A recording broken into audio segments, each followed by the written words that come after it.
এখন বাজে প্রায় 1:30টা। তো এখন আমাদের খুব খিদে পেয়ে গেছে। আমরা রুমে একটু রেস্ট নিয়েছিলাম, তারপর ফ্রেশ হয়ে খেতে চলে এসেছি। বাইরে দেখেছো কি রোদ। তারপর আমরা খেতে বসে পড়েছি, খাওয়ার অর্ডার দিয়ে দিয়েছি। ততক্ষণ একটু গল্প করে নিচ্ছিলাম যে কোথায় কোথায় ঘুরতে যাওয়া যায়। আর আমার ভাইয়ের মুখটা দেখো, খিদে পেয়েছে, মুখটা শুকিয়েই গেছে। আমি বসে বসে একটু ঢং করে নিলাম। তারপরে খাবার এসে গেছিল, এই যে এখানে আলু ভাজা, আলু পোস্ত, ভাত, স্যালাড সব এসে গেছে। আর হচ্ছে খাবারগুলো পরিবেশন করার বেলা আমি আর বাবা বসেছিলাম। আজকে এসপি আর ভাই মিলে খাবার পরিবেশন করছে। এইদিকে এসপি করছে আর ওইদিকে ভাই করছে। একটু ভাত নিয়ে নিচ্ছি, অল্প করেই খাবো, বেশি খেলে তাহলে আর ঘুরতে পারবো না।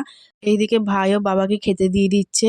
আর এরপরেই চলে এসেছে মুগের ডাল, আমের চাটনি, আর এসেছে পমফ্রেট মাছের ঝাল। উফ, আজকে দুপুরে খাবারটা পুরো জমে গেছে। আমি বাবা বেশিক্ষণ ওয়েট করতে পারছি না, প্লেটে সব খাবার আমি নিয়ে নিয়েছি। এবার চলো খাওয়া শুরু করা যাক। খাবারগুলো কিন্তু দারুণ খেতে ছিল।